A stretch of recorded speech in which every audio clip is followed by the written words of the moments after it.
Yes, children, in today's class, let us start with question number 4 of exercise 3.2. The fourth question is find the mode and median of the data. This data is given to us. We have to find mode and median. So first, let us arrange this data in ascending order. ठीक है? Arranging the data in ascending order.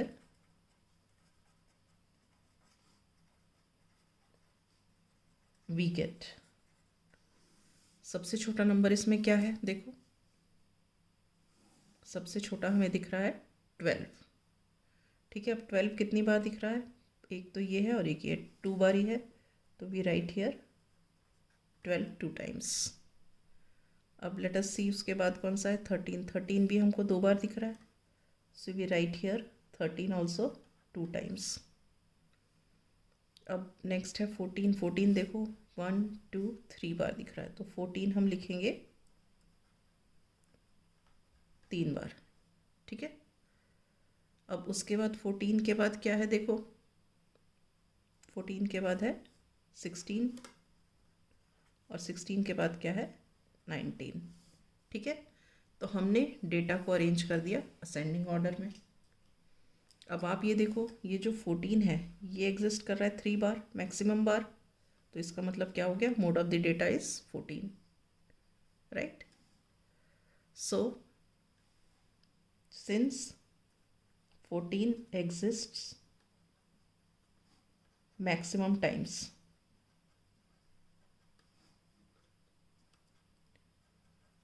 so mode of the data is 14. ठीक है, now we have to find the median. What is median? Median is n plus 1 upon 2th term. अब इसमें देखो कितनी terms हैं? 1 2 3 4 5 6 7 8 9 terms है, तो n क्या हो गया? 9. 9 plus 1 upon 2th term. 9 plus 1 क्या है? 10 अपॉन 2th टर्म. 10 अपॉन 2 क्या है? 5th term. अब देखो इसमें असेंडिंग ऑर्डर में जो अरेंज किया था डेटा, उसमें 5th टर्म कौन सी है? 1 2 3 4 5. 5th टर्म क्या है? 14 है. इन द अरेंज्ड डेटा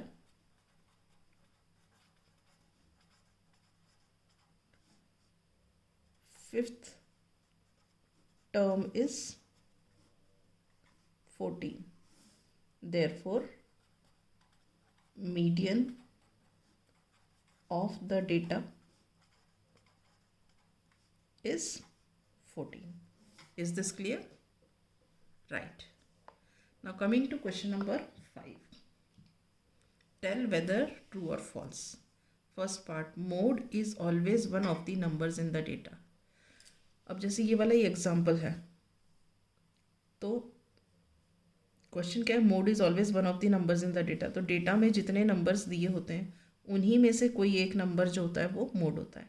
ठीक है, so the statement is true, so we write down true.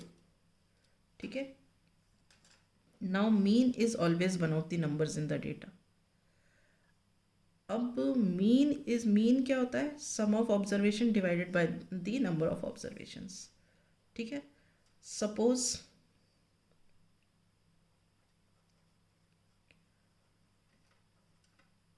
2 and 3 are 2 numbers. ठीक है, इसका मीन क्या होगा? 2 plus 3 upon 2. 2 plus 3 is what? 5 upon 2, which is equal to 2.5.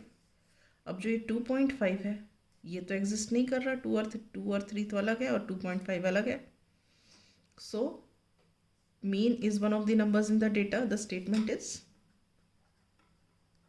False.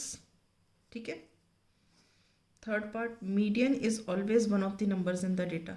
अब यहाँ पे भी देखो हमने मीडियन निकाला था, मतलब ये जो असेंडिंग ऑर्डर में हम डेटा लिखते हैं उसी में से एक जो टर्म होती है वो मीडियन होती है। जैसे हमने यहाँ फिफ्थ टर्म थी, फिफ्थ टर्म कौन सी, यहाँ से 14 निकली। तो क्या है, median is one of the numbers in the data, मतलब जो नंबर्स डेटा में दिए गए हैं उन्हीं में से कोई एक नंबर जो है वो मीडियन होता है। So here the statement is true. ठीक है। Now the data 6, 4, 3, 8, 9, 12, 39 has mean 9। तो हम पहले मीन निकाल लेते हैं, इसका मीन निकाल के देखते हैं क्या होगा। मीन क्या होता है, sum of all the observation divided by the number of observations.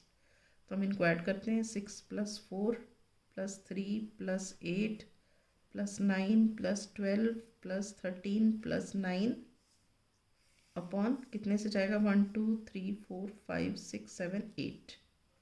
ठीक है, ऐड करते हैं इसको, 6 + 4 10, 10 and 3 13, 13 और 8 21, 21 and 9 30, 30 and 12 is 42, 42 and 12 42, 52 and 52 and 3 55, 55 and this is 9 is 64। तो 64 डिवाइडेड बाय 8 इज 8। बट यहाँ क्या बोल रहे हैं, मीन इज 9, हमारा तो मीन आ रहा है 8। तो ये स्टेटमेंट क्या हो गया, false. Is this clear? Right. So with this, I wind up my class. In the next class, I shall start with the next topic.